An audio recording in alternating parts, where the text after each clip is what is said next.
Dobro, bomo kar začeli. Lep pozdrav.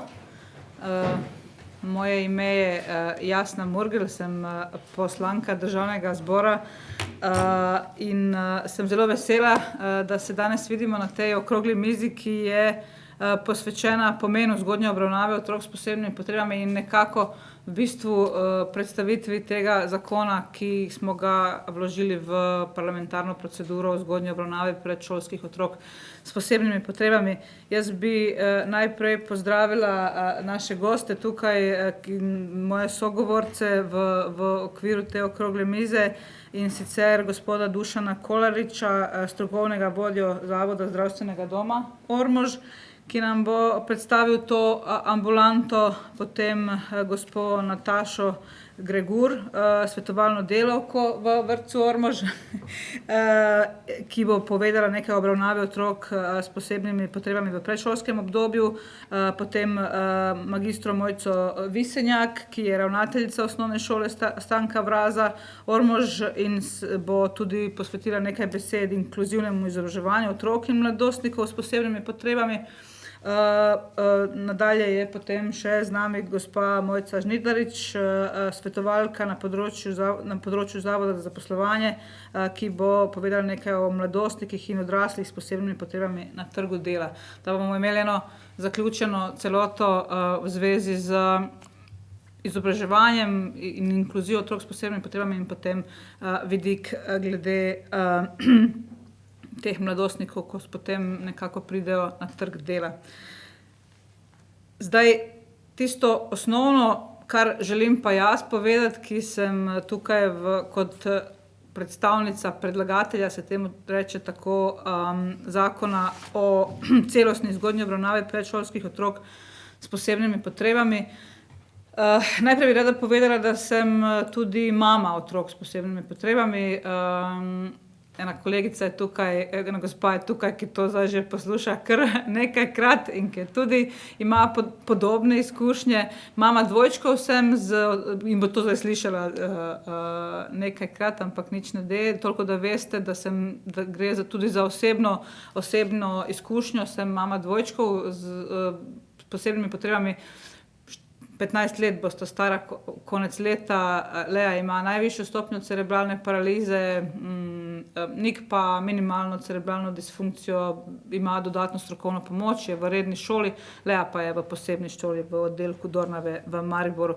In nekako je to izkušnja, ki me je zaznamovala za celotno življenje in po tistih začetnih iskanjih in ugotavljanjih kako in kaj in sprejemanjih in celotnem procesu življenja. Osnovna ideja, ki pa me je nekako vodila, ki tudi meni sami pomagala in naši družini, da se s tem spopademo, je tudi to, da sem želela nekako iz te svoje situacije potem pomagati drugim. Da se sploh znajdejo v podobni situaciji in sem 2006 napisala vodnik po pravicah otrok s posebnimi potrebami, pa smo ga pozneje prenovili, ker se je zakonodaja spreminjala in potem se nekako vse življenje vleče ta nit interesa za to področje in potem, ko sem prišla v parlament, smo pa posvojili idejo Sončka in Sožitja, Zveze Sonček in Zveze Sožitje o sprejetju zakona o zgodnji obravnavi otrok s posebnimi potrebami, ki je pač stala tam v predalu enih 20 let.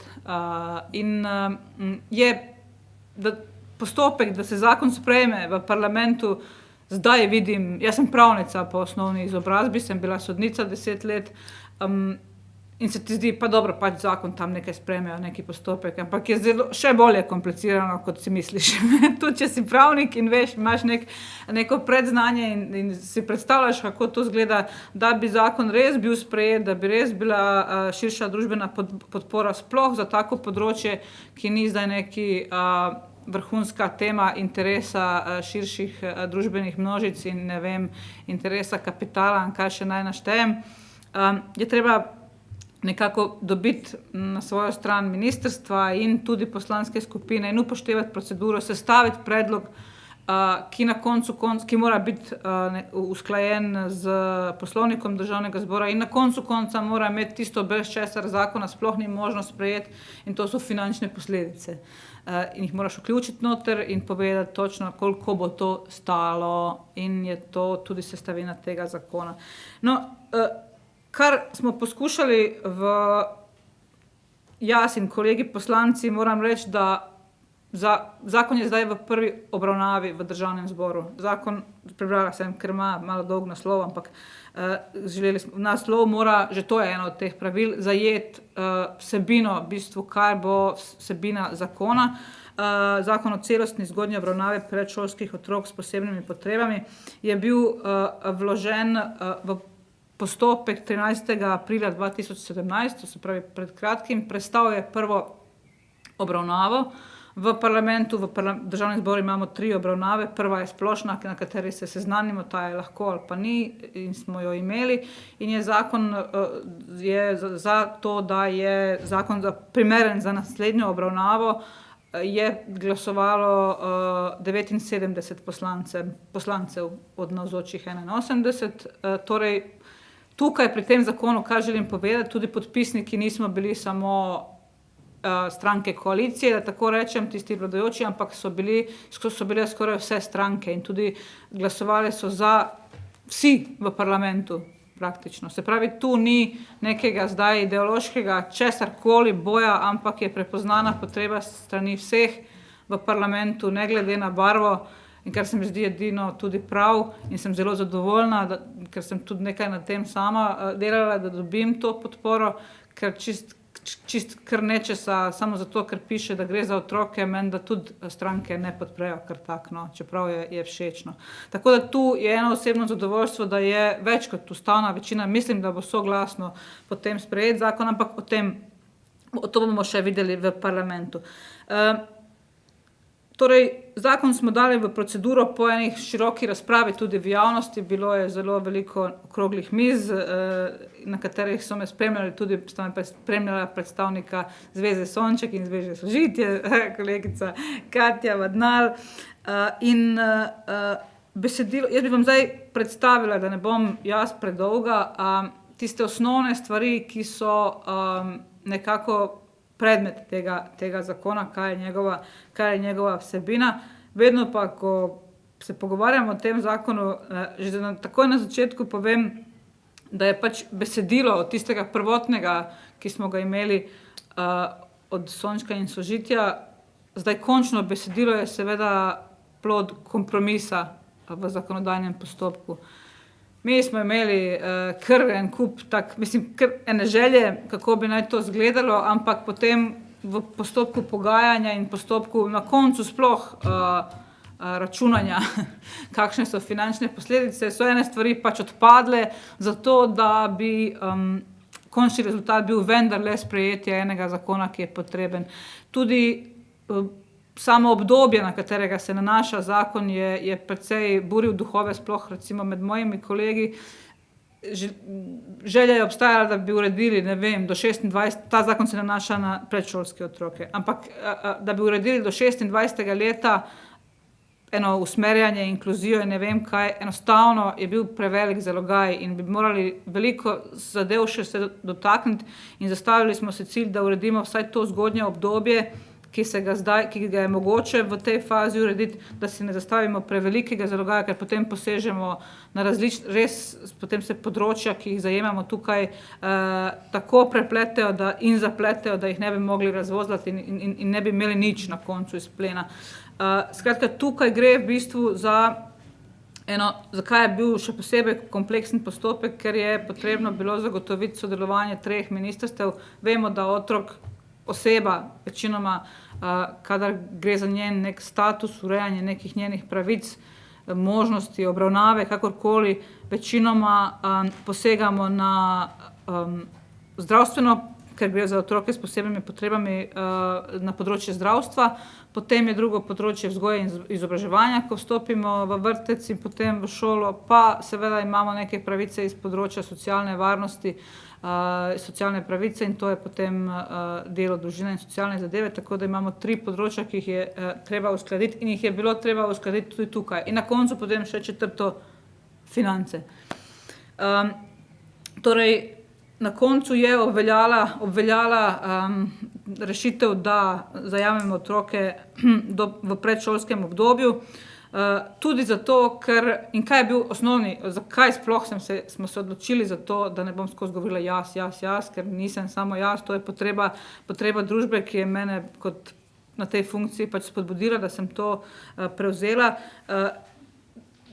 Zelo veliko je staršev in tudi sama sem občutila to na svoji koži, ki kljub temu, da obstajajo elementi zgodnje obravnave in sploh obravnave in določenih veliko pravic pač imamo starši in otroci in otroci s posebnimi potrebami v sistemu, ampak je veliko stvari, ki niso med seboj dobro povezane in tudi so naravnane najbolj na otroka, v samem začetku najbolj na zdravstveno obravnavo otroka in ne na podporo družini kot celoti.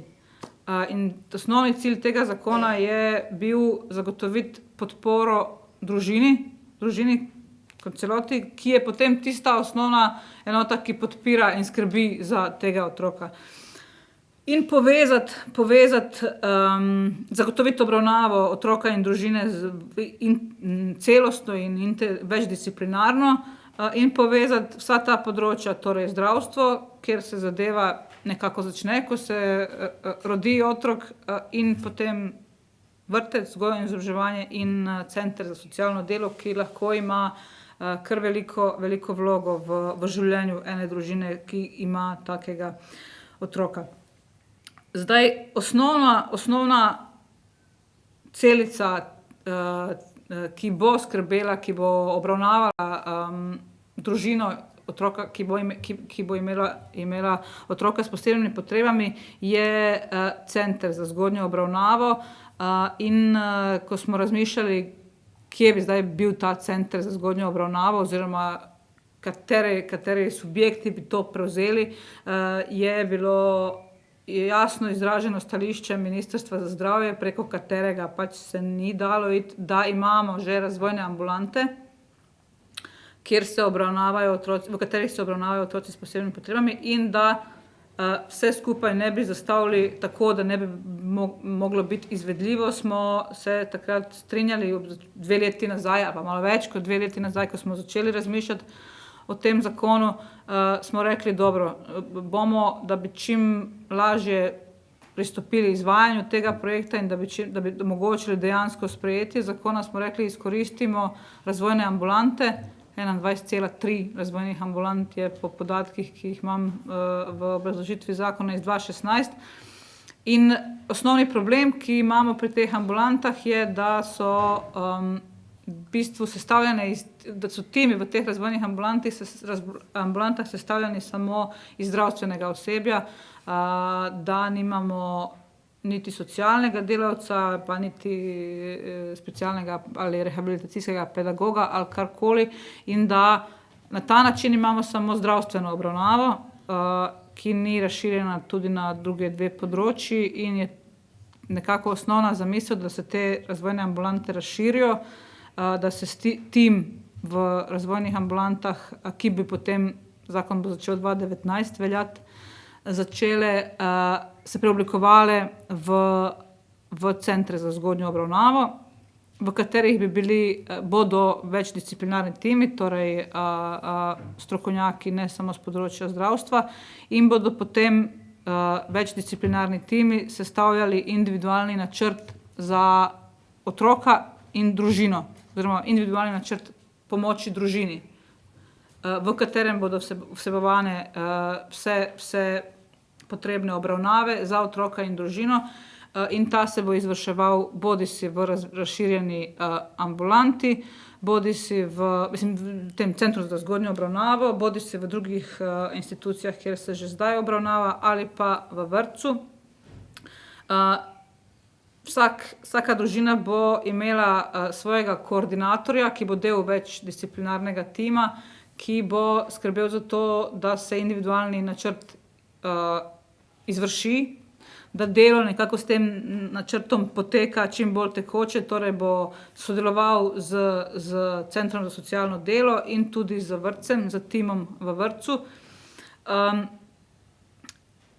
Pač praktično si predstavljam to, da bo poklical, šel na razgovor tja, poskrbel, da bo stvar tudi realizirana. Vseh teh določb se seveda ne more zapisati v zakon, morajo biti dovolj splošne, ampak ta je mišljen kot nekdo, ki odpravlja to osnovno pomanjkljivost, ki jo imamo zdaj, da Center za socialno delo dela svoje, Zavod za šolstvo dela svoje, razvojna ambulanta dela svoje in v nekaterih, in tu smo pa mi, družina, starši vmes med njimi, prideš tja, vprašaš na Zavodu za šolstvo, če je en uslužbenec zelo prijazen, se še lahko kaj pozanima, pa kaj reče ti, da pač mogoče lahko greš na Center za socialno delo, pa pediater v razvojni ambulanti sodeluje z vrtcem, pa ne vem kaj, take primere dobrih praks tudi imamo, kjer je sodelovanje zelo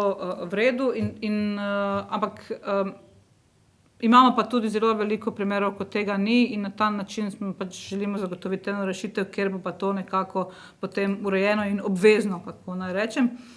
Torej, koordinator, tega bo določil zdravnik, največkrat si predstavljam, da bo to socialni delavec, ki bo tudi, kar je zelo pomembno, skrbel za to, da bo družino seznanil z vsemi pravicami, ki jih imajo, pa tudi z dolžnostmi in vsemi možnostmi, ki so še izven tega centra, kakšne so še vse poti, ki jih lahko institucije, na katere se lahko obrnejo, kakšne so še možnosti, ki jih imajo. Torej, tista osnovna oseba, na katero se bo lahko družina, starš obrnila, ki jim bo potem povezovala izvajanje individualnega načrta. Torej, že z samo razširitvijo teh razvojnih ambulant, kar danes ni mogoče, ne gre. Imamo kar zapleten sistem financiranja v zdravstvu.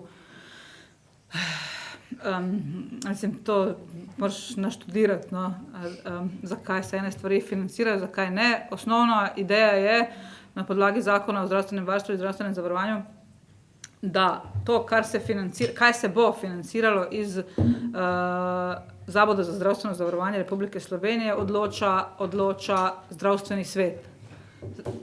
Strokovno podlago temu dajejo razširjeni strokovni kolegiji, to bo kolega vedel, na določenem področju. No, tukaj pri nas je razširjeni strokovni kolegij za pediatrijo, ne?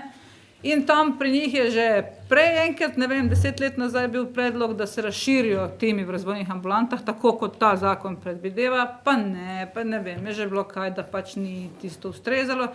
Zdaj, letos je bil spet vložen predlog, da se razširi tim v ambulanti razvojni in je razširjeni strokovni kolegij za pediatrijo to potrdil, se tudi s predsednikom pogovarjala. Ne, zdaj je zdravstveni svet spet nekaj, ne vem, zakaj.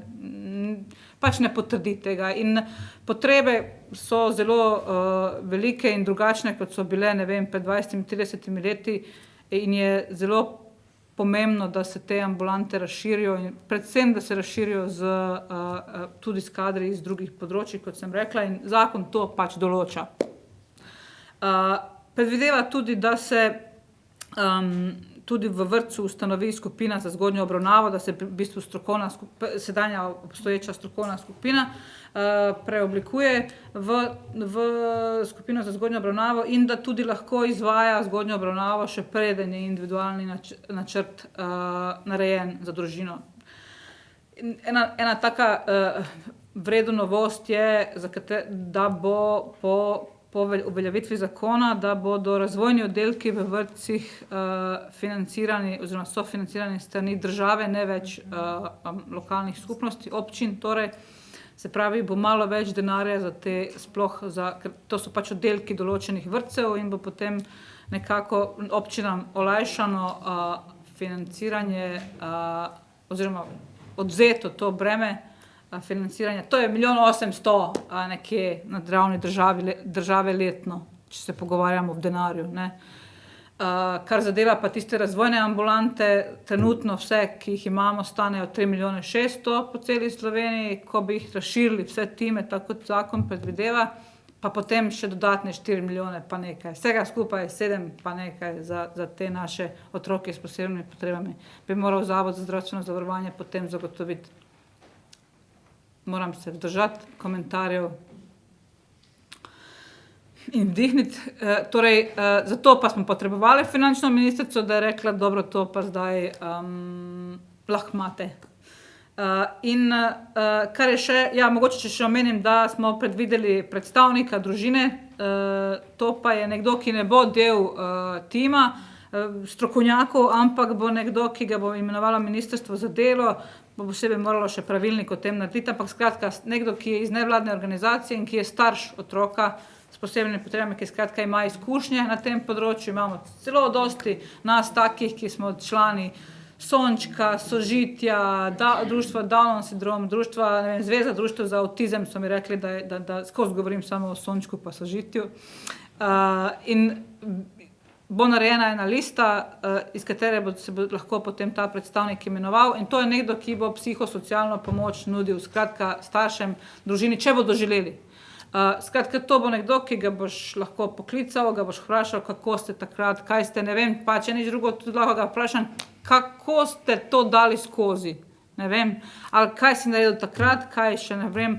Imel boš sicer podporo strokovnega tima, koordinatorja za vse pravne poti in druge poti, ki so za vse postopke in to, ampak nekdo, ki je v podobni situaciji bil ali je nekako nam bližje in nas te starše boljše razume in smo na ta način želeli to vključiti institucionalizirati, da preizkusimo to možnost, da dodatno vključimo nevladne organizacije, ki tudi sicer so izvajale zgodnjo obravnavo, imajo zelo veliko izkušenj, tudi svetovale staršem in so bile tiste, ki so pomagali družinam, ko pač država ni, to moram povedati, ker do zdaj, do tega zakona pač enega takega sistema povezanega, ki bi skrbel tudi za svetovanje staršem, ni. In smo želeli na ta način vključiti tudi nevladne organizacije noter. To bo pogodba za par ur, niso neki veliki denarji, ampak jaz mislim, da vseeno treba to sprobati. To je to. Osnovne stvari so, torej usmerjanja ne bo, individualni načrt bo zamenjal usmerjanje in se bo potem izvajal v sodelovanju z koordinatorjem. Jaz več ne bi zdaj podrobnosti, samo morda samo še glede tega, ker je vedno vprašanje glede tega, na koga potem dejansko, kako so definirani ti otroci, ker vedno na koga se nanaša zakon, je vedno pomembno. Imamo izkušnjo iz zakona o usmerjanju otrok s posebnimi potrebami, ker ne piše, kaj to je, kdo to so ti otroci, ampak so našteti. Gibalno ovirani, gluhi, slepi, zdaj na koncu še avtisti, ki so potem prišli noter in če nisi v tistem predalčku noter, potem pač nimaš pravic iz tega zakona in smo se želeli sploh v tem zgodnjem obdobju otrokovega razvoja izogniti temu, ker v predšolskem obdobju še niti diagnoza lahko, da ni sploh dokončna in niti ni mogoče ugotoviti, v kateri tisto alinejo, da ne bom rekla grdo spet predalček, ampak meni zelo gre na živce tisti predalčki v zakonu o usmerjanju otrok s posebnimi potrebami, ker tudi v praksi je potem kar nekaj težav s tem, ker ravno si pač omejen s tem. No, v glavnem, poskušali smo zajeti sistem, da povem, ta podatek, 400,000 otrok nekje imamo v Sloveniji, do 15% naj bi bilo otrok z rizičnimi dejavniki, torej 40 do 60 tisoč otrok v Sloveniji. Seveda so to sorojenci, pa družine, pa vsi, ki se ukvarjate z temi otroki v zdravstvu, v šolah, vrtcih, v raznih drugih institucijah. Torej zadeva kar veliko populacijo, ampak ko sem se pogovarjala z strokovnjaki z tega področja, predvsem z pediatri in delavci iz vrtcev, so rekli, da je odstotek tistih, ki imajo rizične dejavnike, vedno večji, da dobro zdaj gibalna oviranost in te stvari so tu nekje, ampak pojavljajo se tudi recimo avtizem in sorodne motnje, da je tega vedno več in da je odstotek otrok, ki imajo rizične dejavnike, tudi nekje do 25%. To so mi v Kranju recimo povedali.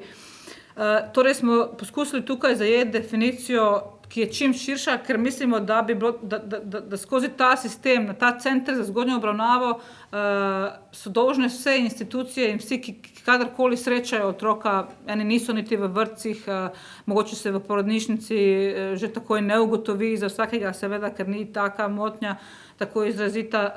Kdorkoli se sreča z otrokom, je dolžan svetovati družini, da gre na center in jo usmeriti na center za, ne smemo reči usmeriti, ker je to zakon iz usmerjanja otrok s posebnimi potrebami, ne smemo reči napotiti, ker potem mora biti napotnica, so nam rekli, tako da svetuje staršem, da grejo na center za zgodnjo obravnavo. In skratka, zamišljeno je, da bi bil ta center en center, kamor gravitirajo, skozi katerega gredo vsi otroci z rizičnimi dejavniki in potem se tu ugotovi, ali potrebujejo individualni načrt oziroma en načrt, ki je lahko samo zapisnik, da ni preveč tega formaliziranja.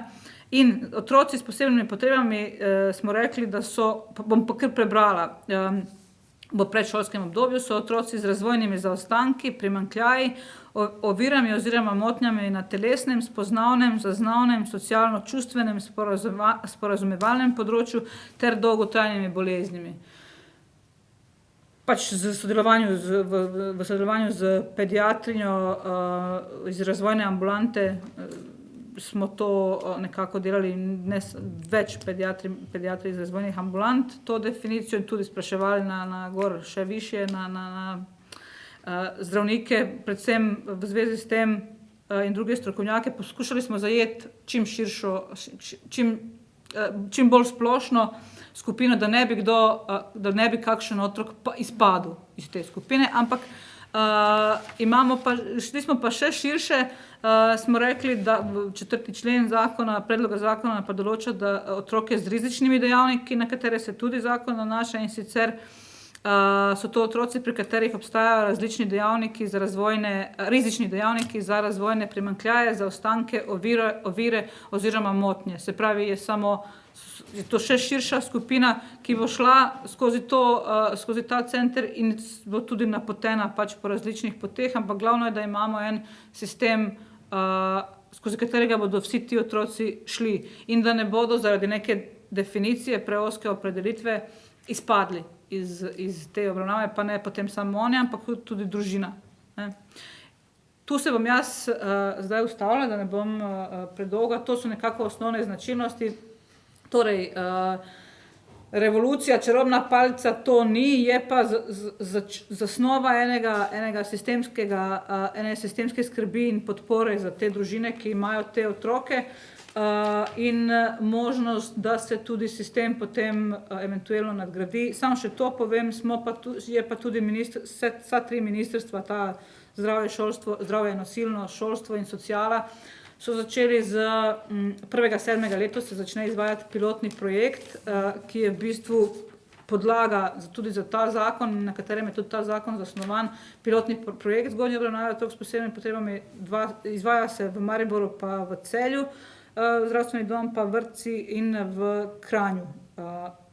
1.7. se bo začel izvajati in bomo pa tudi tam dobili izkušnje iz tega, da bomo jih lahko vključili tudi v podzakonske akte, ki bodo sledili temu. Skratka, kar nekaj smo poskušali premakniti na tem področju, da bi prišli do enega sistema zgodnje obravnave, ki bo v praksi tudi nekako čim bolj funkcioniral in bil čim bolj fleksibilen, zato da nekako čim prej reagiramo in zajamemo čim širšo skupino otrok in družin, da bi imeli čim bolj učinkovite rezultate zgodnje obravnave, ki se potem, vse veste, vsi sem prepričana, odrazijo na nadaljnjem razvoju otroka in če zamudimo tisto obdobje pri obravnavi bodisi otroka ali staršev, so potem posledice bistveno težje. Ja.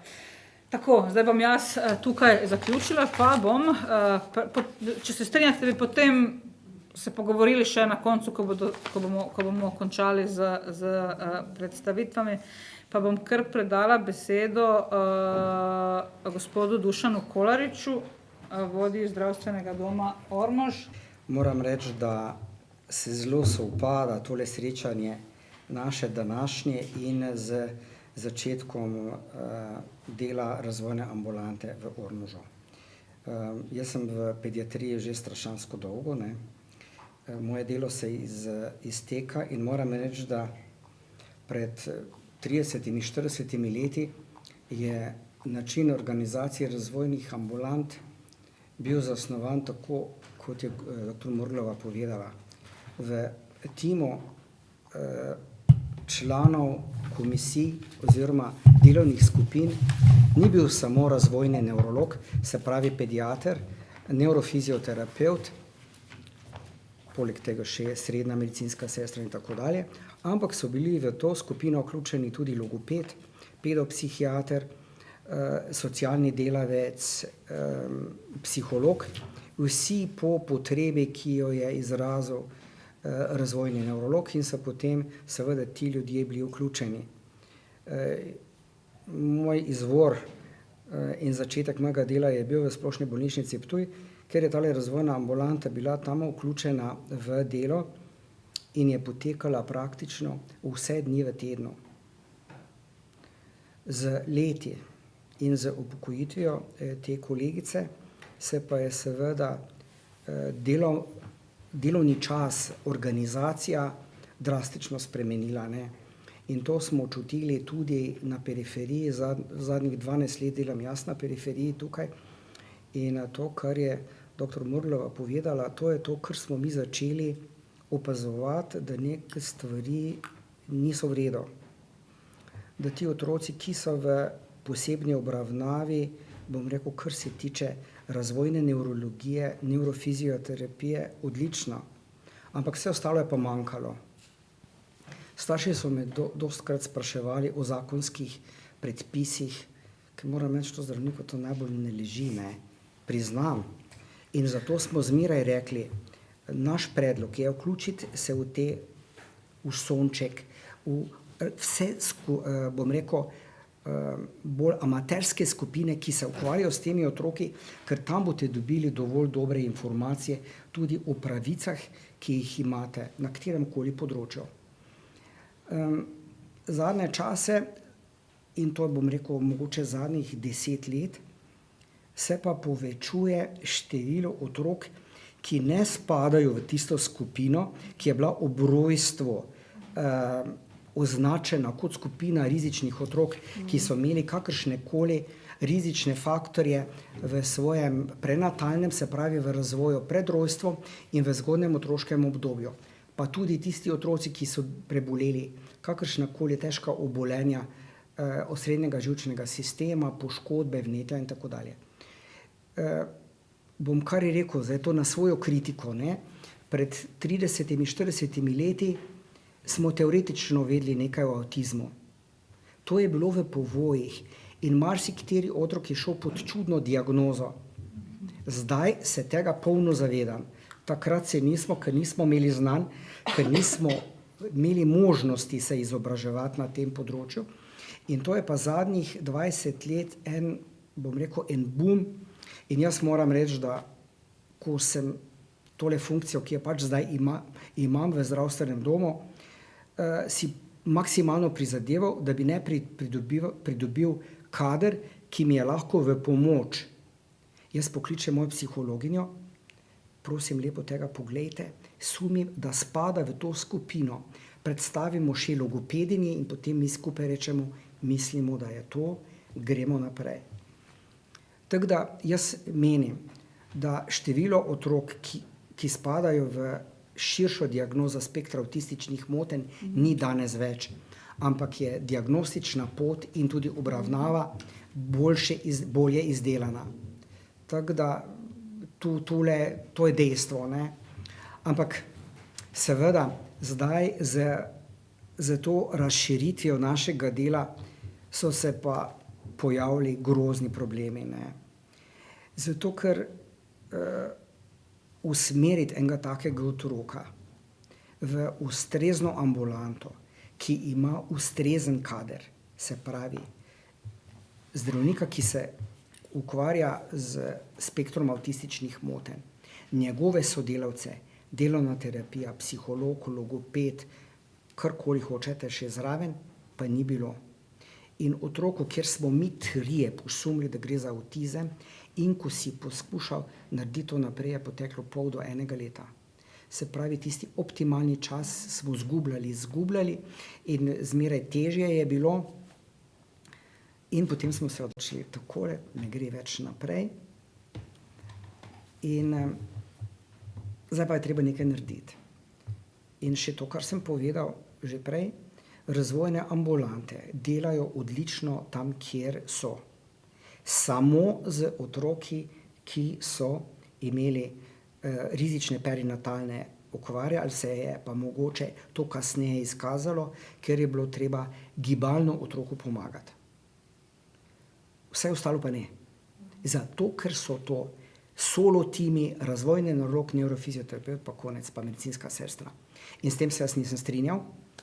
In po mojem razgovoru pred 2 leti, ali pa pred dobrim letom s kolegico, ki vodi v zdravstvenem domu Ormož razvojne ambulante in ki je vodja v Sloveniji, mi je rekla, naredi nekaj, če smatraš, da je tako prav. Razložil sem mi težave in smo rekli, gremo. Zdaj pa to, kar je dr. Morglova povedala, ne, financiranje. Potem pa neodvisno od nas. Neodvisno od nas je zavarovalnica naredila štih probe. To je pa plus. In je ugotovila, da plača 1,2 tima, to se pravi, plačajo 10 ur vsak dan na teden. Ambulanta pa dela 6 ur na teden. Oprostite izrazov, to ne gre. Drugje imajo razvojno ambulanto za 1 tim, delajo pa za pol tima. In kaj je zavarovalnica naredila? Črtala je financiranje in zato je potem bil razpis na ministrstvu za razvojne ambulante. Zdaj se je pa to, bom rekel, pokrivalo s tem, z mojimi izkušnjami, ker v glavnem sem tukaj jaz sam, in z željami, da neke stvari preobrnemo. In tako smo se mi javili na ta razpis za razvojne ambulante.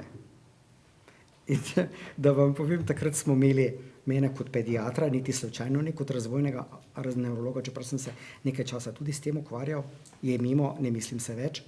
Potem pa psihologinjo, logopedinjo, ki sta bili blazno navdušeni.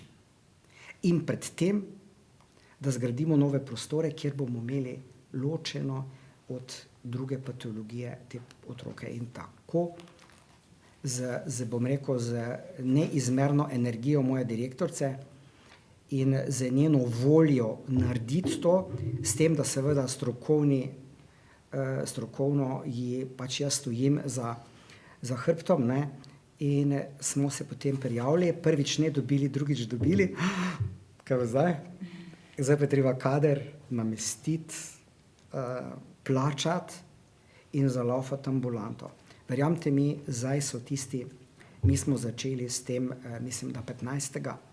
maja, to se pravi, da veste, da je to čisto sveže.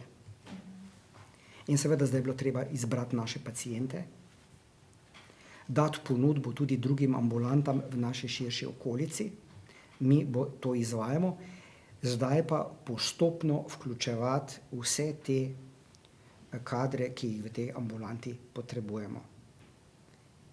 Ni tak problem financiranja. Ne, ni. Samo, veste, če jaz nimam pojma o ekonomiji, nimam pojma. Ampak, ko se usedem z mojo direktorico, ki je ekonomistka, ona takoj ve, to je tam pa tam, tak pa tak in gremo. To je čudovito delati, ko se ne rabiš s tem ukvarjati. Vi ste rekli 23,3 ali nekaj takega je število razvojnih ambulant. Veste, kaj bi zdaj bilo odlično? Vedeti ordinacijski čas teh ambulant. To je tisto, kar je. To je tisto, kar je zdaj tukaj važno.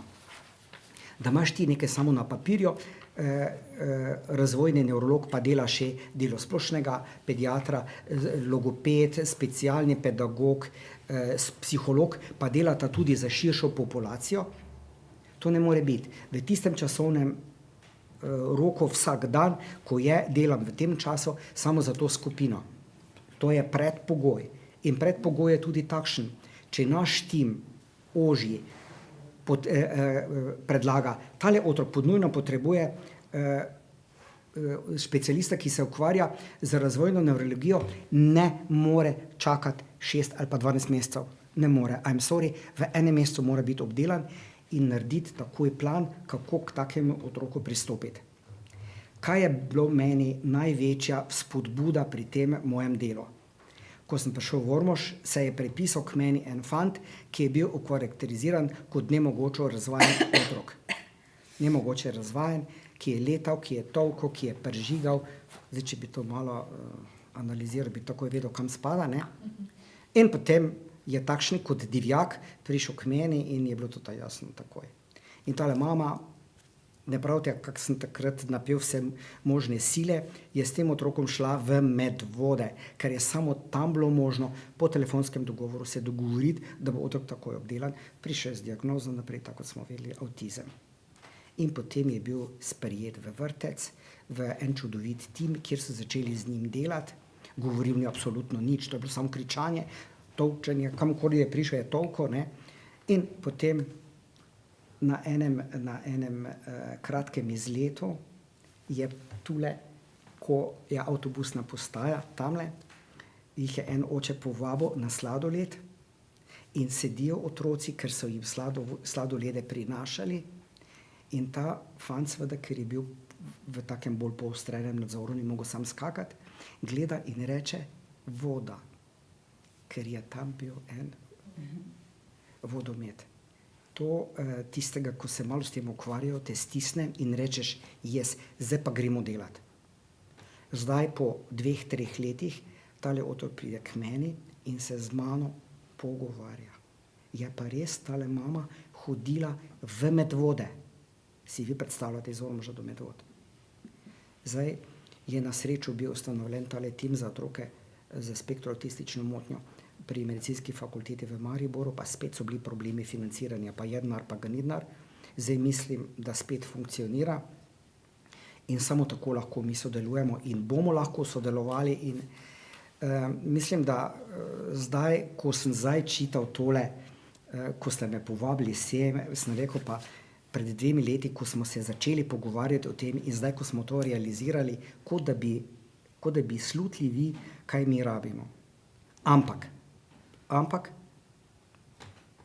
to, kar ste vi sami omenili, s tem se pa ne strinjam, to bi moralo biti zakon o obravnavi otrok s posebnimi potrebami. Jaz bi tale zgodnji zbrisal in naj bo zdaj tako, kot je v predšolskem obdobju, da se potem od tu naprej nadaljuje. Zato, ker stiska teh otrok, ko so v vrtcu, je definitivno. Ko ti opazuješ, da je tvoj otrok drugačen, kot so drugi, delaš maksimalno vse, si blazno navdušen že s tem, ko otrok reče mama, pa magar je 5 let star, ko nese žlico v usta in začne uživati sam, to je neizmerno veselje in napredek, ampak ti otroci potem odraščajo. Zdaj je bil zakon za razvrščanje otrok s posebnimi potrebami. Bil sem član dolgo in to, kot ste vi povedali, to, vse ostalo pa nič, sem na enem takem srečanju, ker smo imeli time, znorel.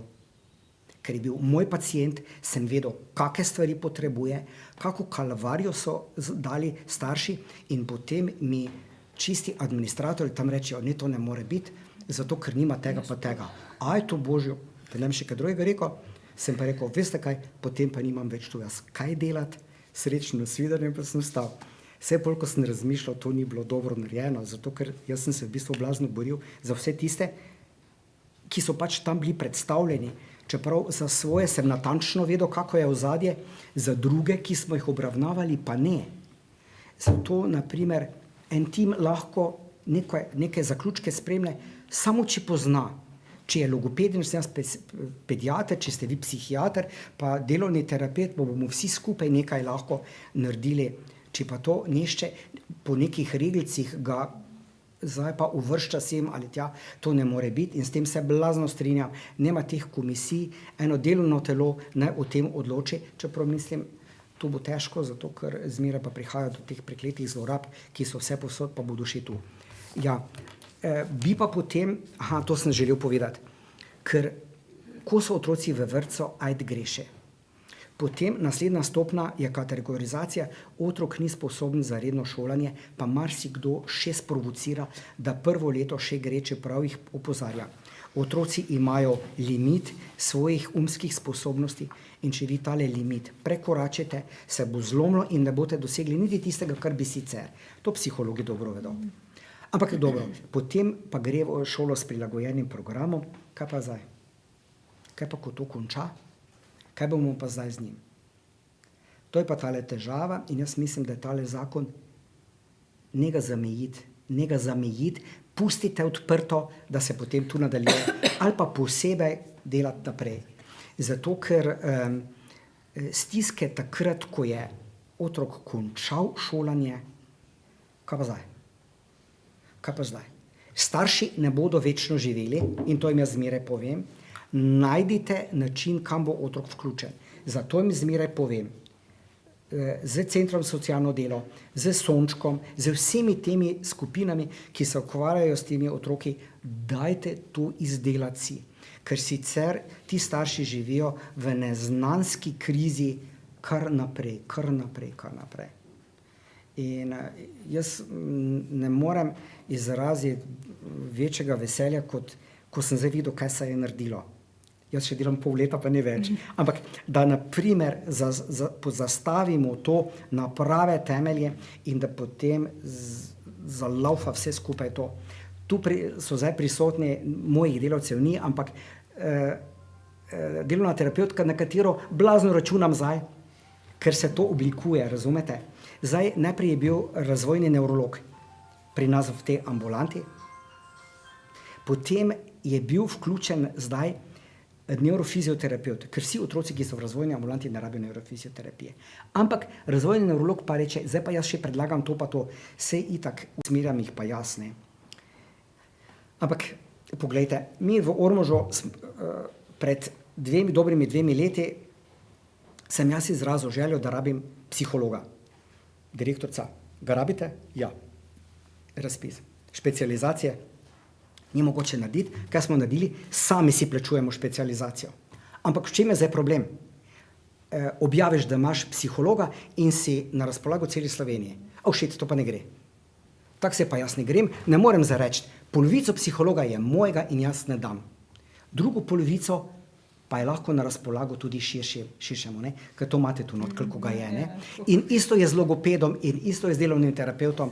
In seveda, jaz sem tudi že pisal, ne? Po dogovoru se pa potem vključujejo drugi timi, drugi specialisti. Kdorkoli je to, ko bo neka shema, jo bomo organizirali in potem še to, kar je pomembno. Vsi člani tima se morajo vsaj enkrat na mesec srečati in vsakega posameznega prečekirati. Tu je napredek, tu ga ni, zato zakaj ga ni, dajmo še druge stvari narediti. Jaz sem to operativec, jaz to vidim, kako to gre. Ne? In hvala vam, da ste to začeli, to je odlična zadeva. Tudi v moji širši družini imam grozne težave. Ja, vaš kolega. In širše težave in naprimer, ko me sprašujejo, kako to organizirati, roke, uvis, ne vem kako. Ne vem, v tem trenutku ne vem, ker ni neke zakonske podlage, kako bi to organizirali. Kam bi otroke vključili, kako bi za njih izbrali sigurno, varno mesto, ker bodo lahko tudi nekaj produktivni ali pa tudi ne. Ampak to mora biti zakonsko opredeljeno, ne pa tak, en otrok je tam, drugi je tam. Jaz sem dolgo leta bil hišni zdravnik v zavodu Dornava, pa vem, kaj to pomeni, kako to pomeni. Na koncu je dosti otrok čisto zapuščenih, samcati tam. Jaz želim, da je tem otrokom, če že morajo biti taki, da jim je optimalno, da za njih optimalno poskrbimo in da jim tudi v bodoče ne bo treba skrbeti za to. Najlepša hvala za te vaše besede, ker potem vem, da sem se trudila za eno pravo stvar, ker sploh glede na to, da ste človek iz prakse, ki že zelo dolgo to opazujete in delate na tem področju. Zdaj bom prosila gospo Natašo Gregur, svetovalno delavko vrtca Ormož, da nam predstavi obravnavo otrok s posebnimi potrebami v predšolskem obdobju, glede na to, da prihajate iz vrtca. Ja, sem tudi praktik, obenem tudi mama otroka s posebnimi potrebami, tako da si tu delimo podobno zgodbo. Tega mi nisem povedati, ker sem prepričana, da so nam otroci, takšni otroci pač z namenom poslani. Od njih se lahko veliko naučimo. Bi pa izpostavila, da ravno take, bom v navednicah rekla, marginalizirane skupine naše družbe odražajo našo zavest, državno zavest o tem, koliko smo strpni, koliko smo pripravljeni, solidarni, socialni za te skupine poskrbeti. In jaz neizmerno vesela, da je zakon o zgodnji obravnavi, če ravno zdajle ugotavljamo, da so še druga področja človekovega razvoja ali pa stadij njegovega razvoja, v katere bi bilo potrebno še napeti več sil in moči, da se uredijo. Vseeno vesela, da se stvari na tem področju premikajo. Sodelovala sem na večjih okroglih mizah, ko ste še to pripravljali, tudi na republiškem aktivu svetovalnih delavcev vrtcev, kjer smo pravzaprav nekako analizirali trenutno stanje v vrtcih v Republiki Sloveniji in opažali nekaj podobnosti in nažalost veliko razlik, kako v praksi skrb za otroke s posebnimi potrebami v predšolskem obdobju poteka. Vedno bolj tudi kot mama ugotavljam, da smo na periferiji, tako kot je že izpostavil dr. Kolarič, pri marsičem prikrajšani, predvsem v tem, da enostavno nimamo izbire. Nimamo izbire med različnimi programi, ne med različnimi strokovnjaki, vezani smo potem na druge inštitucije ali pa na centre v Republiki Sloveniji po različnih mestih, ki se ukvarjajo z skrbjo in obravnavo otrok s posebnimi potrebami, kar družine dejansko potiska ne samo v ekonomsko in časovno stisko, pač pa tudi v dodaten psihični napor. Naj povem, da ugotavljam tudi en kup, pač v svoji praksi, en kup, zdaj v navednicah jaz jim rečem, da so to prezrti otroci, otrok, ki bi rabili mogoče ne tako intenzivno, ampak res zgodnjo obravnavo, pri kateri se v razvoju kažejo neki zaostanki ali na posameznih področjih ali kakšne specifične težave, ki kasneje pač v tem zakonu usmerjene otrok s posebnimi potrebami v osnovnošolskem obdobju so prepoznani kot otroci s primanjkljaji na posameznih področjih učenja. Zdaj vrtčevska zakonodaja in to področje te usmeritve oziroma te kategorije sploh ne pozna. In pred kratkim smo na usmeritev v sodelovanju starši poslali otroka in smo dejansko bili v zelo veliki dilemi, v katero kategorijo sploh otroka umestiti.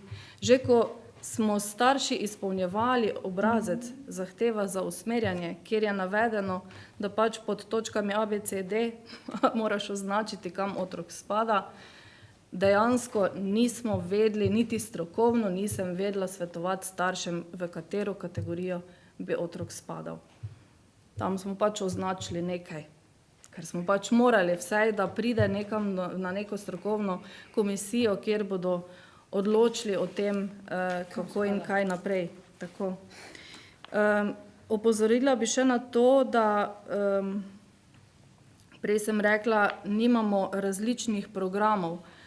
Naš vrtec je v preteklosti v šolskih letih 2000-2001 odprl razvojni oddelek.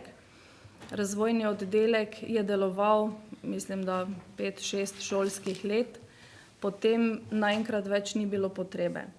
Mi si že od leta 2009 dejansko prizadevamo skoraj vsako leto, da bi ponovno spostavili oziroma ponovno odprli razvojni oddelek. Pa ne zaradi tega, ker bi bili tako zelo veseli in prepričani, da je treba otroke deliti po sposobnosti, pač pa ker čutimo, da je to potreba strani otrok, predvsem otrok, ne toliko staršev, ki zelo težko sprejmejo, da otrok dejansko potrebuje drugačen pristop, drugačno okolje, manjše število otrok okrog sebe, skratka dejansko drugačen program in vedno znova naletimo na težave, jaz rečem temu začaranem krogu, se sučemo, ker pogoj za usmeritev otroka v razvojni oddelek je to, da vrtec razvojni oddelek ima.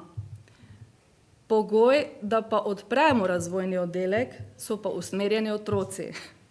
Tako da je to začaran krog, never ending story in nikoli ne moreš, pravzaprav, ko staršem predstavljamo dejansko stanje otroka, pravzaprav govorimo s figo v žepu. Oziroma jih usmerjamo potem izven naše občine nekam drugam. In letos smo v tem šolskem letu poskušali malo drugače pristopiti in zbrali statistične podatke strani pediatrične ambulante, ambulante za mentalno zdravje v našem Ormožu, potem v razvojni ambulanti s Ptuja.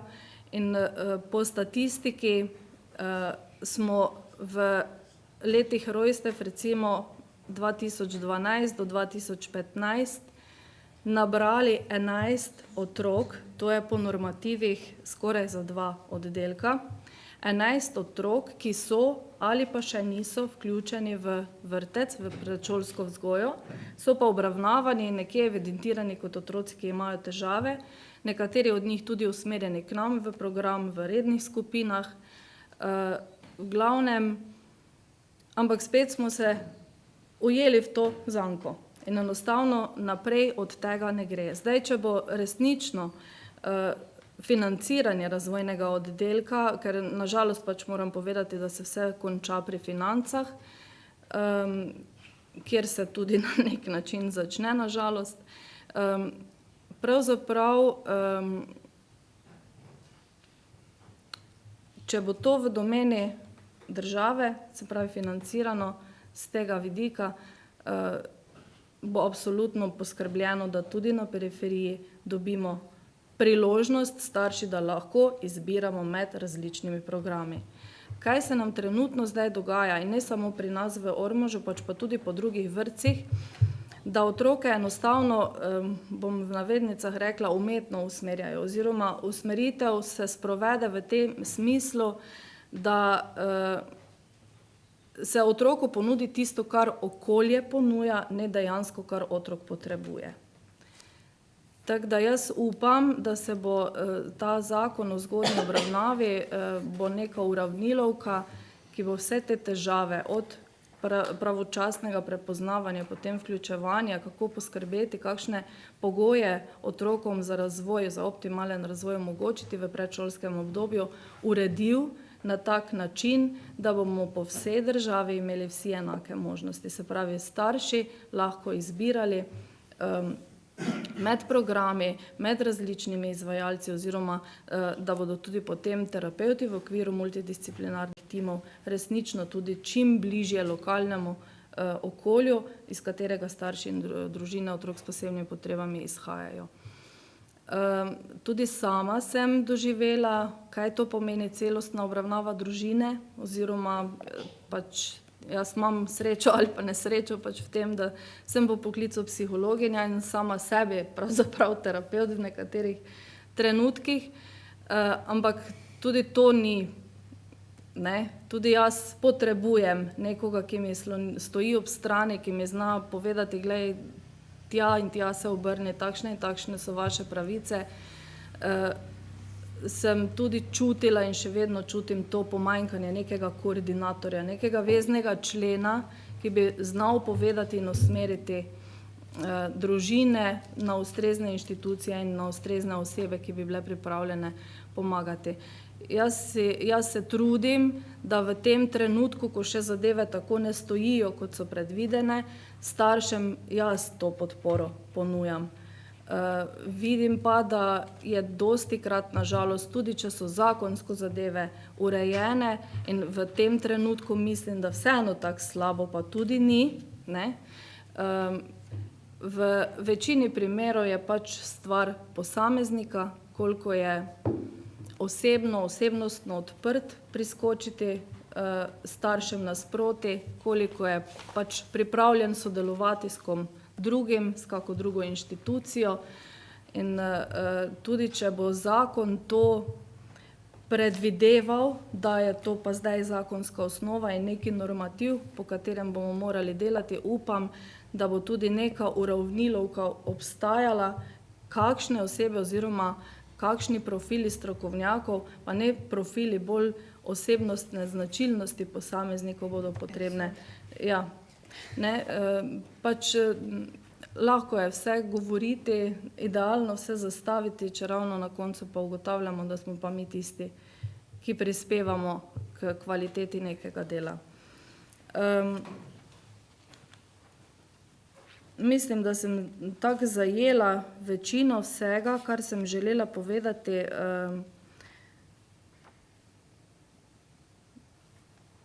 Jaz upam, da bomo z razvojno ambulanto v Ormožu zelo dobro začeli. Že v načrtu imam v kratkem poklicati, se naročiti na kakšen multidisciplinarni tim, tudi če nam še zakonsko ni določeno. V glavnem načeloma tako na našem področju bi rekla, da znamo sodelovati. Tako doktor Kolarič je odprt vedno bil za sodelovanje z nami praktiki v drugih sferah, v drugih vodah. Tudi zdajšnja psihologinja, nimamo kaj reči, se trudimo pač vsi po najboljših močeh, da bomo začeli premikati pa še z zakonsko osnovo, pa komaj čakam, no. No, hvala lepa. Res mi je vredo slišati, no, da delite moje navdušenje z tem, kar se bo zgodilo na podlagi tega zakona. Edino sem mislila samo reči, ja, Ministrstvo za šolstvo je ravno s tem namenom, da bi se potem v prihodnje malo bolj enakomerno razporejali ti oddelki s prilagojenim programom, predlagalo nekako to rešitev, da se ta stvar prenese na državo, na financiranje strani države, ker tudi, ko se pogleda razporeditev teh vrtcev, oddelkov teh vrtcev, se vidi, da gravitirajo bolj pač k večjim središčem, mestnim, kar seveda ne zagotavlja enakomerne dostopnosti. In jaz mislim, da ta znesek, tudi če bo malo večji, kot bo prihodnje kot 1 800 000 evrov na leto, pa res na ravni celotne države ne more biti zdaj neka taka ovira opravičljiva, ki bi pač ovirala to, da se zagotovi boljša dostopnost. In mislim, da je to ena res dobrodošla stvar, ki bo prispevala k večji dostopnosti. Zdaj pa predajam besedo gospe magistri Mojci Visenjak, ravnateljici osnovne šole Stanka Vraza iz Ormoža. Izvolite. Tako, pozdravljeni. Zdaj ste mi dali odlično izhodišče, ker otroci in kasneje mladostniki, ki prihajajo, torej prehajajo na osnovnošolsko izobraževanje, ali je to na naši šoli, ali je to v okviru rednih programov, torej si vse te specifike in posebnosti seveda prinesejo s seboj. In z tega vidika je zgodnja obravnava že v predšolskem obdobju ključna, da mi takoj vemo, kje začeti, da se oblikujejo timi, da se naredijo individualizirani programi že s tistim, kar mi dobimo, da se še ne lovimo leto, dve, da sploh vidimo, kakšne so posebnosti otroka. Torej, ta zgodnja obravnava je ključna tudi za nadaljne izobraževanje in potem na poklicno izobraževanje in za nadaljno pot življenjsko. Torej, rada bi malo razložila pojem inkluzija, ker tudi tako imam naveden moj prispevek. Inkluzija torej ni samo vključevanje otrok v redne programe ali pa ustvarjanje učnega okolja. Inkluzija pomeni vključevati oziroma ustvarjati ustrezno učno okolje za vse skupine otrok, ali so v rednih programih, ali so v prilagojenih programih. Zelo pa pozabljamo na ustvarjanje socialnega okolja. To pa je zelo zanemarjeno področje inkluzije in o tem bi mogoče jaz danes malo več spregovorila, ker vse ostalo je z usmerjanjem kar dobro urejeno. Učenci dobijo ali pomoč dodatno strokovno, ali so usmerjeni v en program, ali usmerjeni v nižji izobrazbeni standard, ampak raziskave kažejo, da je tista socialna vključenost še vedno premalo spodbujena. Zdaj z skupino, rada bi pač ločila osnovni dve skupine otrok s posebnimi potrebami, s katerimi torej se mi tukaj ukvarjamo. To so tisti otroci, ki imajo torej primanjkljaje na posameznih področjih razvoja, rečemo tudi na posameznih področjih učenja in potrebujejo prilagojene oblike, metode dela in so potem usmerjeni v redne programe na naše okoliške šole. To po vsej Sloveniji poteka enako. Torej in so lahko s tem uspešni, bi naj bili v rednem programu. Potem druga skupina otrok, da se ne bi izrazila z motnjo v razvoju, mi je bolj všeč izraz z intelektualnim primanjkljajem, pa je potem tista skupina, ki se usmeri v osnovno šolo oziroma v zavod, torej, kjer se izvaja prilagojeno izvajanje, nižji izobrazbeni standard ali pa posebni program vzgoje in izobraževanja. Torej, za prvo skupino je dovolj, da se jim prilagodijo samo oblike metode dela, za drugo skupino pa je potrebna tudi vsebinska prilagoditev. To pomeni, da je potem program, učni načrt prilagojen. Kot pa sem že v uvodu poudarila, je tukaj ključnega pomena tudi razvijanje socialnih spretnosti. Ker naši učenci, govorim naši, ker sem zdaj trenutno pač na tej šoli, naši učenci imajo prisoten intelektualni primanjkljaj in hkrati tudi slabše socialne spretnosti, na katere je treba zelo, zelo paziti.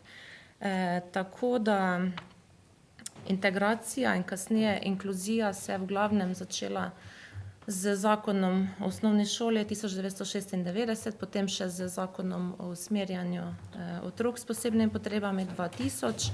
In tako da zdaj že imamo kar lepo skoraj 2 desetletji, da se torej otroci vključujejo v redne programe ali pa tudi prihajajo v prilagojene programe. Torej, kot sem že opozorila, raziskave žal kažejo, da inkluzija še ni dosegla tistega svojega polnega namena, posebej pač na socialnem področju. Zdaj, kaj je razlog, da imajo ta skupina, ki predstavlja skoraj polovico otrok s posebnimi potrebami, ki je vključena v redne programe, še vedno slabšo samopodobo, še vedno imajo težave na čustveno-socialnem področju, večje težave, kot imajo vrstniki. Razloge pač iščemo v različnih razlogih. Največkrat je to, da mogoče niso prepoznani, premalo še vseeno stroka pozna primanjkljaje, jim ne znamo pravočasno pomagati, lahko tudi, da je prezahteven program, ali je eno ali je drugo. V raziskavi, ki sem jo jaz sama opravila, sem ugotovila, da imajo učitelji nekateri še vedno težave pri ločevanju obeh skupin. Tudi komisija za usmerjanje velikokrat napačno usmeri otroke v prvem letu, se pravi v napačni program, zato ker vseeno otroka vidi samo parkrat, tako da tu bi mi tudi potrebovali, ali pa še to ne, zdaj se celo dogaja, da jih sploh ne pregledajo več, da otroci kar dobijo odločbo, brez da pokličejo strokovno skupino, brez da se zanimajo, kak otrok uspeva, brez da poznajo minimalne standarde, če jih sploh otrok usvaja, tako da na take stvari zdaj s takimi stvarmi se na nivoju države ukvarjamo. To ni zdaj, da bi to bilo pri nas, je to kar značilno Torej, to opažamo velike težave. Torej, če otrok dalj časa je neuspešen, je lahko to večja težava, kot v osnovi ima, od osnovnega primanjkljaja, ker tam potem ta ga še oddaljuje od vrstnikov, še bolj ga socialno izključuje, ker če ni uspešen, potem tudi se ne more uspešno vključevati v svojo sredino, ne, in je ves čas na obrobju. Tako, žal je tako, da se merimo samo še po tistih dosežkih, ne, na tiste socialno čustvene spretnosti pa se malo pozablja, sploh je to značilno za naše otroke. Torej, raziskave kažejo, da se več kot 2/3 otrok napačno usmeri.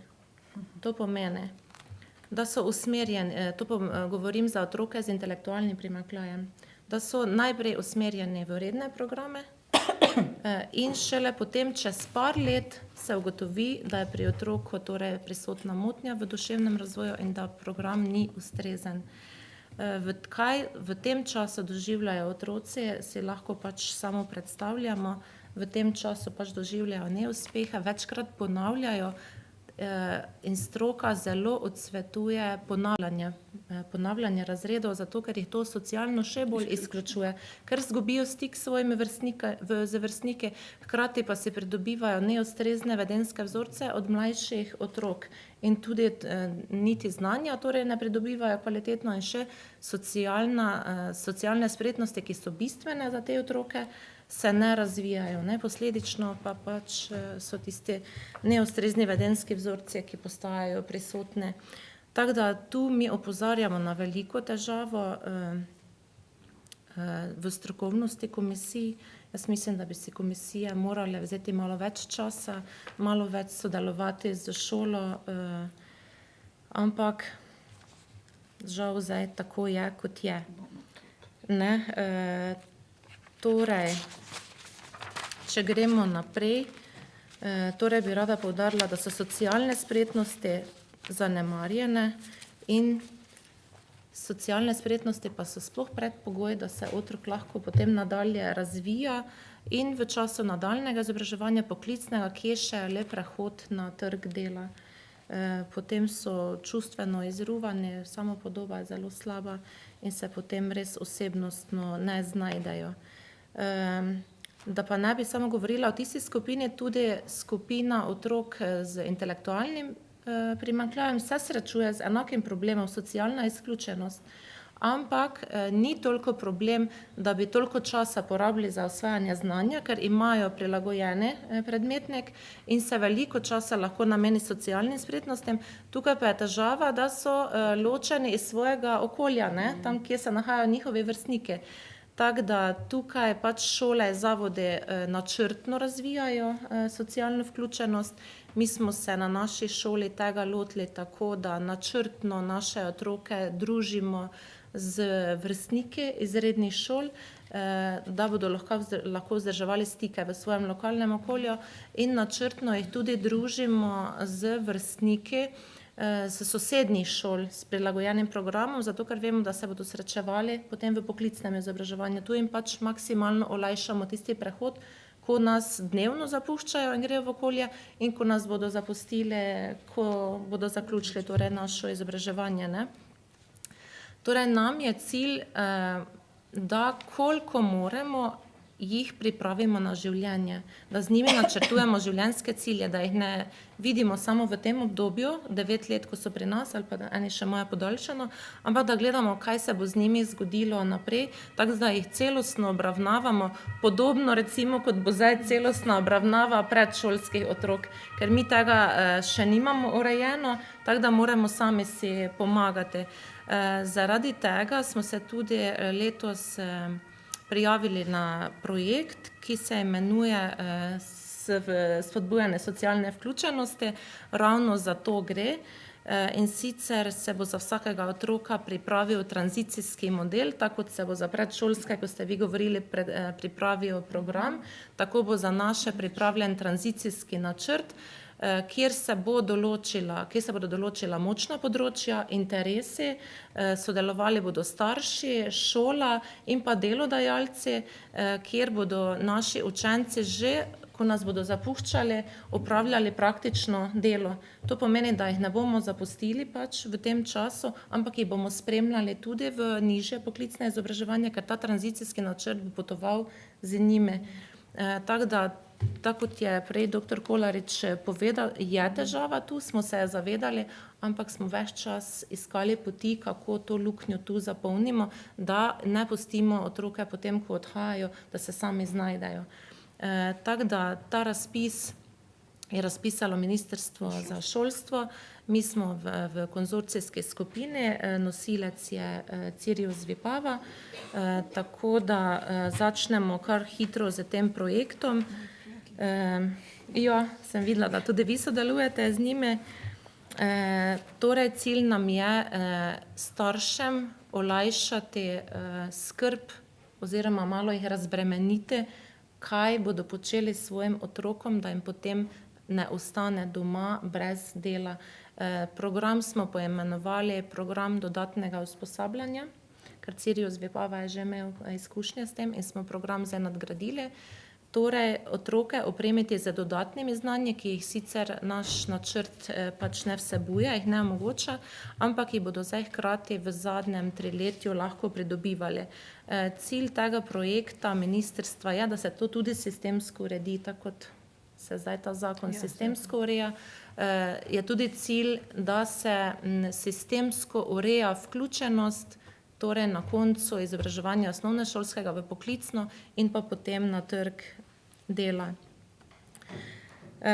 Torej, še enkrat bi poudarila, da je tudi za nas zgodnja obravnava zelo pomembna, da se že v predšolskem obdobju ugotovi, katere so specifike otroka, da ne prihaja do takšnih anomalij, da otroci komaj po 3-4 letih pridejo v ustrezni program, ker potem porabimo 1 leto, da jih razbremenimo, ker so preobremenjeni, da začnejo sploh zaupati vase, da lahko potem delamo na pridobivanju znanja in na socialni spretnosti, ki jim potem pomagajo pri socialni vključenosti, ne pa izključenosti, ker samo tako bodo lahko tudi suvereno potem doprinašali k družbi, pa jo tudi so oblikovali, ne? Ja. Tako, to je bil moj prispevek. Najlepša hvala. Zdaj, tole res, da je to zelo pomembno, vidim tudi sama pri sinu svojemu, ki ima sicer je redni šoli z dodatno strokovno pomočjo, ampak ravno ta element, to, kako doživlja on svojo zmožnost, da sledi vrstnikom ali pa ne, kljub tej dodatni strokovni pomoči, ki jo ima in izredno prijazno in sodelujočo specialno pedagoginjo, in tudi ravnatelja in soravnateljico in ne vem kaj, ampak dostikrat se pojavi ravno to pri njemu, da ravno zaradi tega je včasih žalosten, nesrečen, pa se to presežemo, ampak je zelo pomembno, sploh potem pri vključevanju v družbo, da so to izobraževanje in vse to potem ima smisel na koncu konca, da se lahko otrok vključi. Zdaj, moram reči, da Ministrstvo za šolstvo je zelo dejavno na tem področju, sploh urejanja pravic oseb, otrok s posebnimi potrebami. Tudi ta zakon, ki smo ga vložili, v bistvu je brez njih ga ne bi bilo, tam sem imela nekako bazo sodelovanja, ker drugače bi bistveno težje bilo. So pa tudi naredili evalvacijo izvajanje dodatne strokovne pomoči, je zdaj ta raziskava dostopna in pripravljajo tudi potem spremembo sistema usmerjanja otrok s posebnimi potrebami, da bi bil nekako bolj prilagojen razmeram in tudi bolj učinkovit, pa tudi nekako bolj naravnan na otroka. In z njimi se nenehno pogovarjam v tej smeri, da bi morda nekako tudi ta sistem predvsem spremenili, da ne bi bile te skupine otrok določene, da bi nekako spremenili tudi definicijo samo otroka s posebnimi potrebami, pa morda tudi postopek, morda tudi te komisije, ampak to so ukinili, to so zdaj samo razmišljanja, ker je dosti problemov v zvezi s tem postopkom samim in naravnanostjo na otroka, ja ali ne, tako da tu vsekakor je ta zakon o vzgojni obravnavi en začetna točka, ki je lahko osnova, da se tudi morda spremeni tudi ta postopek usmerjanja. Zdaj še predajam besedo gospe Mojci Žnidarič, svetovalki na področju Zavoda za zaposlovanje, da nam pove nekaj o mladostnikih in odraslih s posebnimi potrebami na trgu dela, ravno o tem prehodu na trg dela, kjer je tudi kar nekaj stvari odprtih še. Ja, lepo zdrav. Zadnjih 10 let sem na Zavodu za zaposlovanje delala kot rehabilitacijska svetovalka. Trenutno imam sicer drugo funkcijo, ampak ker smo vam danes organizatorji želeli podati celostne informacije, se nam je zdelo prav, da se vprašamo tudi, kaj pa potem, ko ti otroci in mladostniki zaključijo izobraževanje.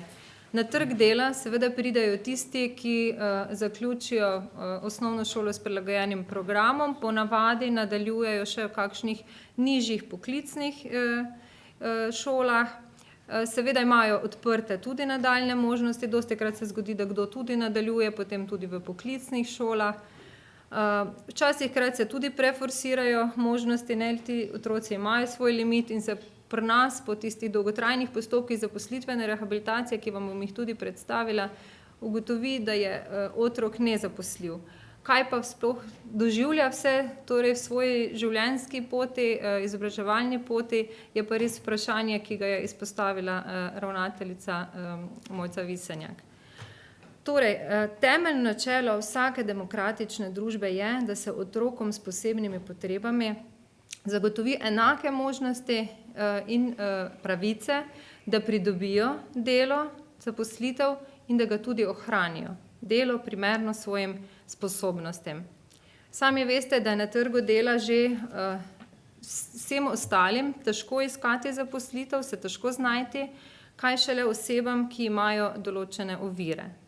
Pri nas sicer se uporablja potem torej pojem invalidnosti, mi se srečujemo potem z različnimi kategorijami invalidnosti in na tem področju, torej naš zavod dela predvsem po zakonu o zaposlitveni rehabilitaciji in zaposlovanju invalidov, ki je začel veljati leta 2004 in je prinesel kar nekaj novosti, od takrat se tudi res bistveno bolj poglobljeno dela z osebami s posebnimi potrebami, ki imajo možnost, torej, da tudi pri Zavodu za zaposlovanje, vkolikor nimajo že statusa po kakšnih drugih predpisih, podajo vlogo, da se jim poda, torej prizna status invalida in pa tudi pravica do zaposlitvene rehabilitacije.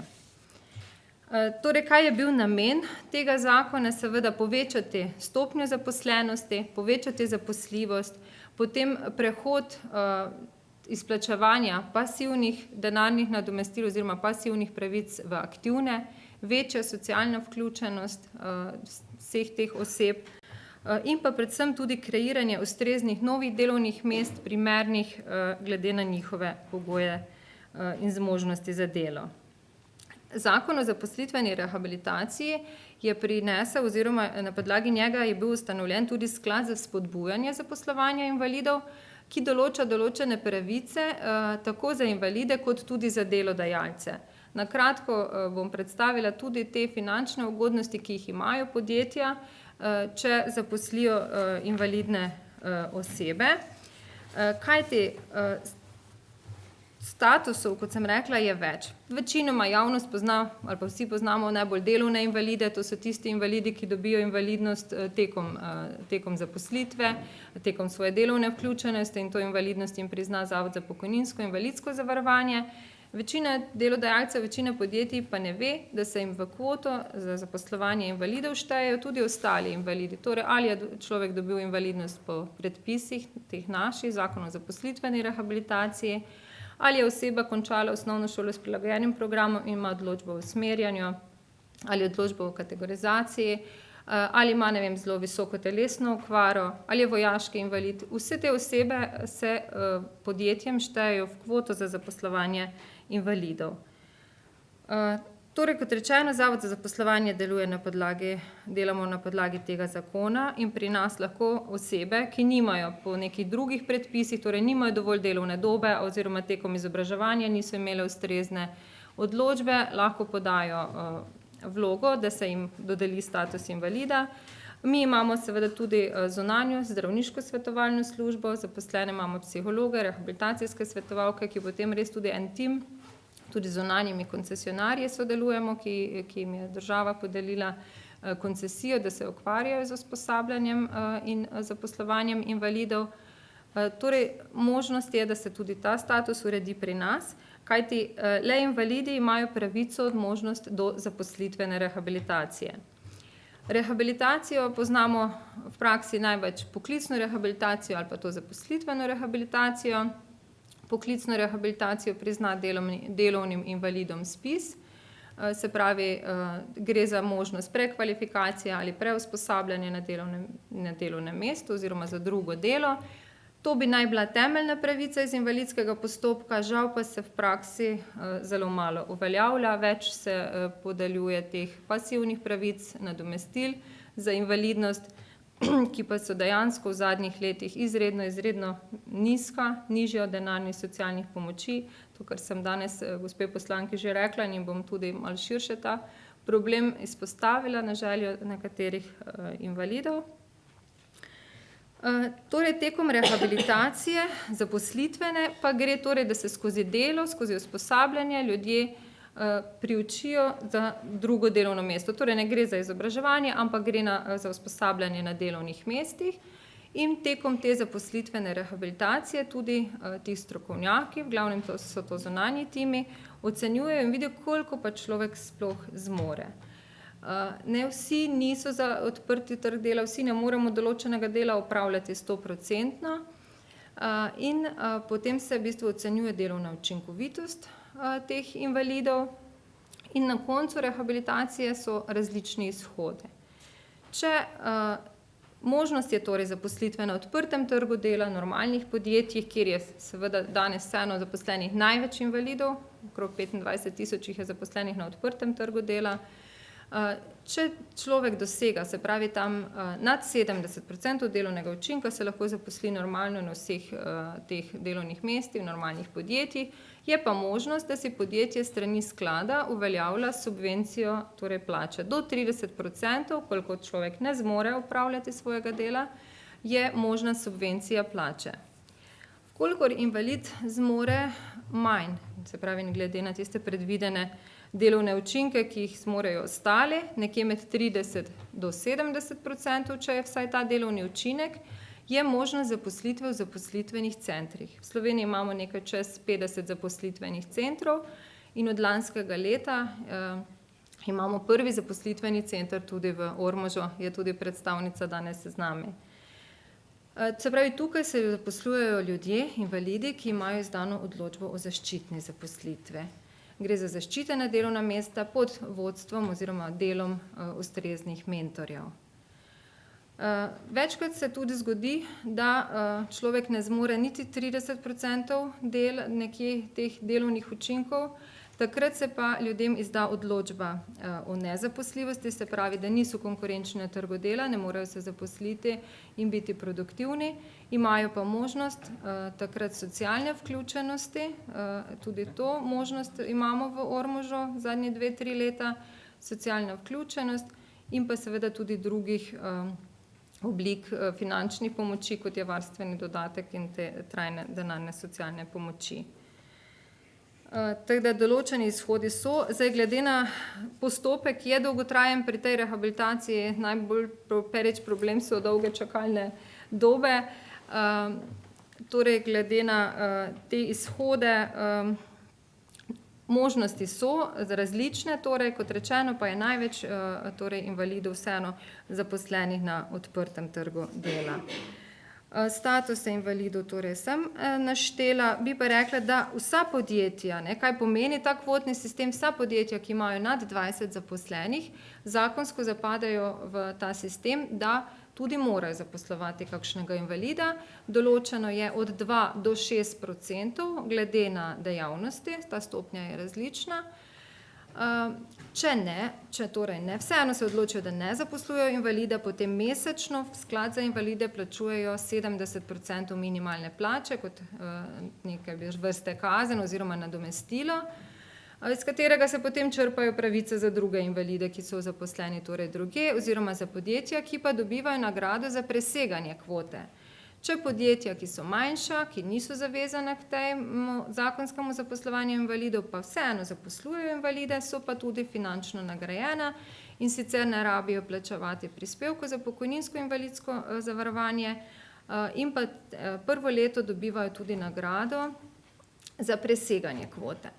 Znotraj tega je možna tudi prilagoditev delovnih mest, tudi s pomočjo rehabilitacije in potem se to iz sklada za invalide financira, če je treba določenemu invalidu oziroma tej osebi s posebnimi potrebami prilagoditi delovno mesto.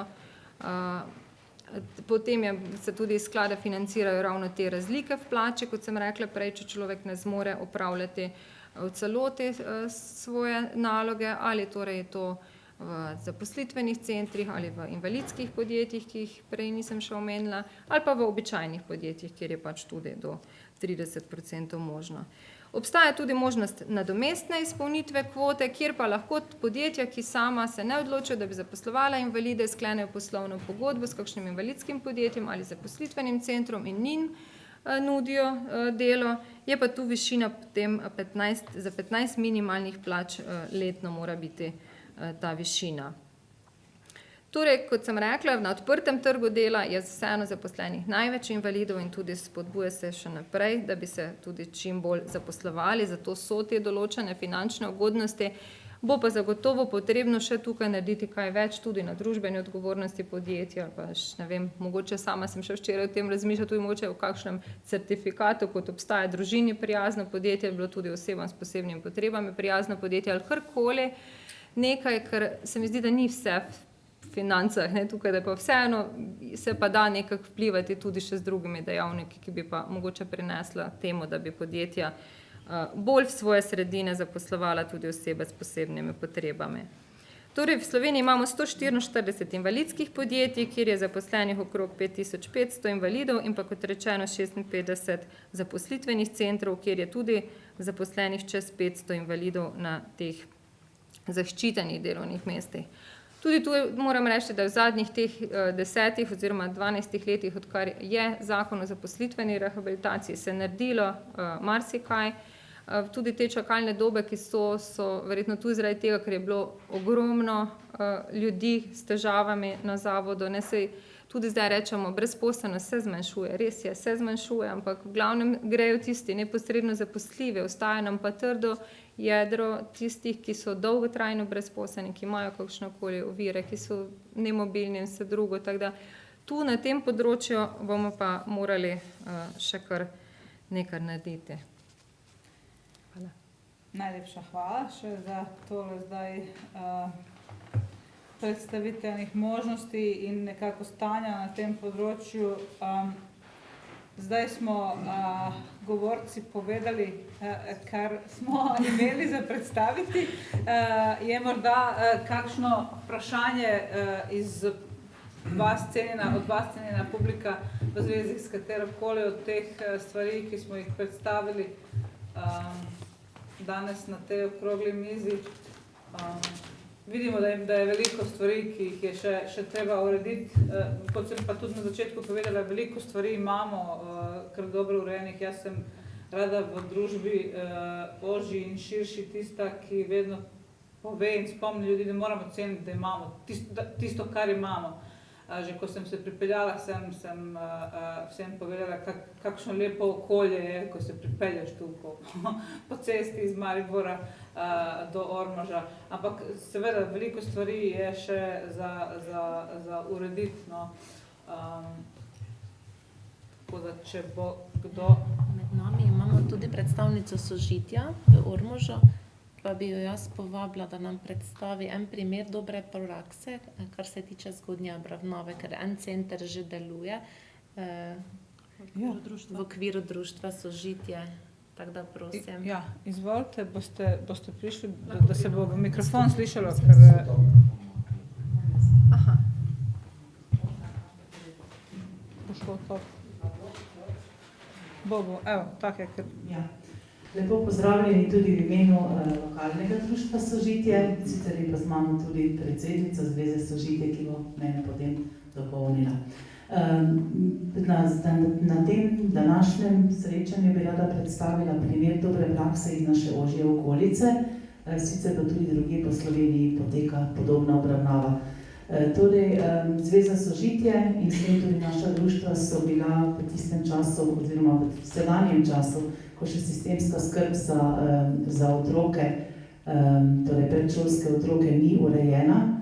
V naši državi so bila primorana nekako za svoje starše oziroma za otroke pripraviti obravnavo in na Ptuju so bili tudi v okviru Zveze Sožitje pobudniki enega takšnega centra, sicer ne državnega, kot vemo, ampak pod prostovoljnega bolj in mislim, da tale obravnava, tale center za zgodnjo obravnavo, kot so se poimenovali, poteka že od leta 2009, če se ne motim, na Ptuju.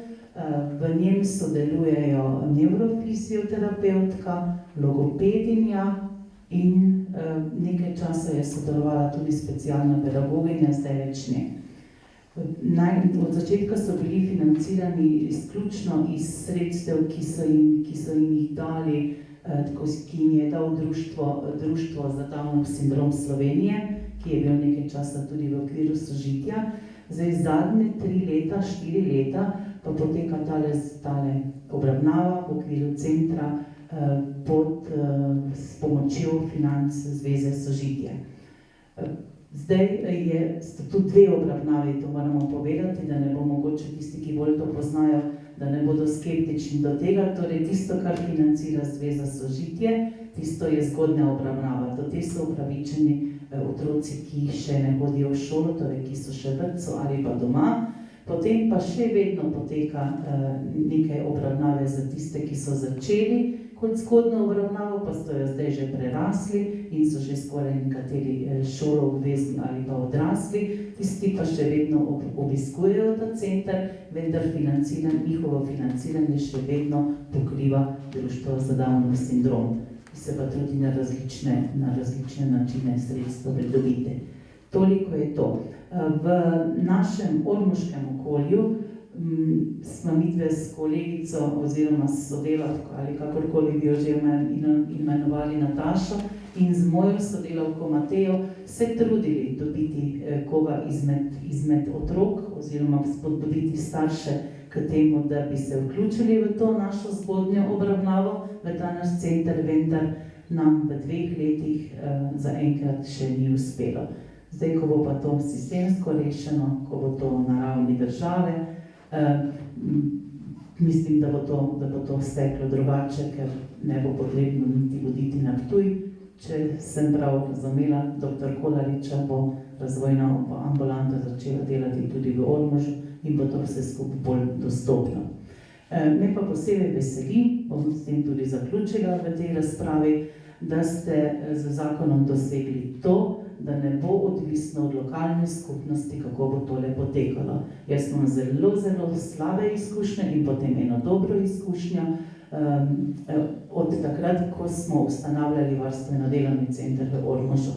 Torej, bila sem ena izmed ustanoviteljic tega centra in dokler je varstveno-delovni center bil pod okriljem občine Ormož, ga ni bilo mogoče ustanoviti, pa če smo preplezali čisto vse ovire. Ko pa je država sprejela zakon ki je omogočal, da to gre pod državno, Perut takrat pa več ni bilo nobenih problemov in smo štartali z varstveno-delovnim centrom, takoj z 15, kot jim se imenujejo uporabniki, mi smo jih takrat imenovali drugače. Danes pa deluje varstveno-delovni center v Ormožu in ima 30 uporabnikov. Tako da to je velik uspeh in jaz vem, da bo to olajšalo izvajanje tega zakona, ker pač smo, tako kot ste rekli, periferija, dr. Kolarič. Ja, hvala lepa. Je dobro slišati lokalne, vaše izkušnje staršev in seveda vas, ki sem vam neizmerno hvaležna, da sploh da obstajate nevladne organizacije, ker tudi sama sem spoznala, kako to izgleda, sam se pač znajti, ko tako rada ponovim ta stavek iz medijev sploh, pa ne vem, socialnih omrežij in česarkoli, s čimer se srečujemo, je nekako mogoče zaznati, da rojstvo otroka je tak krasen dogodek in to je vse super in ti potem to pričakuješ in potem, ko se kaj drugega zgodi, enostavno si že tudi sam zaradi sebe zgubljen v tej zgodbi, poleg tega pa spet že tudi na tem socialnem vključevanju, že takoj v samem štartu imaš problem, ker ti pač nisi enak, kot sam tudi pričakuješ od sebe na podlagi vseh teh pričakovanj tudi okolice. No. Tako da je seveda vloga, vse spet pravim, Sončka, Sožitja, Društva za Downov sindrom, in drugih neprecenljiva in jaz tudi vidim možnosti, da se potem še bolj aktivno tudi vključujete oziroma vključujemo preko teh društev, ker sem tudi sama članica vsaj enega izmed njih v to zgodbo in da se ne ločuje zdaj samo na državno pa na nevladno, ampak da se nekako še bolj vkomponira v en še bolj učinkovit sistem vse skupaj. To je tudi noter en člen, da pač država sodeluje z nevladnimi organizacijami, čeprav že zdaj sodeluje, čeprav sem imela tam očitek, da se itak delajo vse zastonj, pa so tak nevladni, pa ne vem kaj, ampak neko financiranje, pa tudi, zdi se mi, da je bistveno boljše, da je podlaga v zakon, da se vendarle neka financiranja zagotovijo, ker čisto popolnoma vse samo zastonj, mislim, da nihče ne dela v družbi, sploh v tej naši kapitalistični, kot jo imamo. Da ne bom preveč se navduševala nad kapitalizmom. Ima kdo morda še kakšno vprašanje? Ja, komentar. Moja ime je Katja 97 in moja pot z njim in z njegovimi starši je bila seveda iskanje strokovnjakov po Ljubljani, mi smo iz Ljubljane. Takrat so se začeli ta dober sistem razvojnih ambulant razpadati in vem, da sva babi deda financirala vso fizioterapijo, ker Lukec je bil Downov sindrom z dodatnimi motnjami za avtistično motnjo, skratka težja motnja v duševnem razvoju. Tako da veste, kdo sem, tudi moja terminologija je bila agronomska, kar sem po poklicu. Je pa takole, današnja razprava je pokazala, kako je ta sektor zanemarjen. Pa ne otrok s posebnimi potrebami, ampak prav otrok s motnjami v duševnem razvoju. To se pravi v kognitivnem razvoju, adaptivnem vedenju. In se pod izrazom posebne potrebe pravzaprav ta problem zakriva. Sektor je zanemarjen. Gospod dr. Kolarič je rekel, pa je treba pol naprej, a ne? Gospa je rekla šolo. Skratka, mi nimamo sistema kontinuiranega spremljanja teh ljudi. In v Sožitju se soočamo z poplavo ostarelih družin, brez doktrine, brez politike, brez razumevanja stisk teh staršev, ne, ki so stari 80-90 let, sinovi, hčere 50-60. Kaj z njimi? In zato je ta zakon, to sem prosil, ponižno prosil, zakon o zgodnji obravnavi je namenjen emancipaciji družine. Tudi, ne samo otroka, ne samo ampak emancipaciji družine, podpori, da bodo partnerji ostali skupaj, da ne bomo imeli samo mame, očetje se pa zgubljajo s svojimi stiskami seveda, ne? To se pravi je poudarek na partnerstvu, na sorojencih, na bratih, sestrih. Mi imamo te družinske programe tudi za babice in dedke, ker mi lahko naredimo veliko dobrega in veliko slabega. Ne? Skratka, ožja in širša družina. In dajmo zdaj, vemo, da je sektor zanemarjen, dajmo zdaj vsi podprti dr. Murglovo, da gre ta zakon skozi. Da gre ta zakon skozi. Ker če bomo mi sam pomislili, da ni urejeno šolstvo, inkluzija ne, po slovensko, da ni urejeno zaposlovanje, Sožitje ima tudi invalidsko podjetje, vemo, če govorim, ne, ker pol mama pravi, veste, kako to v praksi izgleda. Prav mama, ko sem bila trapasta, da jo nisem kategorizirala, pa bi bila v VDC-ju, zdaj je pa v programu socialne vključenosti, pa dobi socialno podporo pa 50 € nagrado. V VDC-ju dobi pa še invalidnino, pa to so starši. Skratka, ker če začnemo govoriti, ne, jaz sem zdaj zračunala, mi rinemo skozi tale zakon o socialnem vključevanju, ki je vreden 3 milijone, ne? 3 milijone za socialnih transferov, ne, je to približen. No, pa tale je 3, pa prej je bilo 4, približen 10 milijonov bi rabil. Ampak dajmo najprej to, dajmo najprej ta zakon, zakon o socialnem vključevanju bomo pa mi rinali, kaj ga že. Mi dajemo pobudo, da država skliče komisijo in tako naprej. Ne? Da, ker zdaj naši otroci živijo v svetu iz leta 1983. Ja. Zakon o družbeno varstvu duševno in telesno prizadeti. Že to je znak, kako je sektor zanemarjen. Ampak dajmo korak po koraku, zdaj je ta iniciativa, podprimo jo, potem bo zakon o socialnem vključevanju. Kako bo pa s trgom dela? Jaz sem ekonomist. To pa bo problem, ki ga bo treba skomunicirati starši. Kdo bo pustil na tale trg dela, ki se še liberalizira svojega otroka? Mene je naš fant vprašal, odrasel gospod, kar na jok mi je šlo, še zdaj mi gre. Je rekel, Katja, a se je moja mamica prav odločila, gospod? Ne. A se je moja mamica prav odločila, ker me je dala v tisto šolo, da sem šel v poljo službo? Pa je dvigoval lonce v enem domu za stare, ta velike, pa da ni več zmogel. Ne? In naša zahteva je, da se, ko ne zmore več, vrne nazaj v status. Ne? To je rešitev. Morali bi podpreti zakon o zaposlovanju invalidov.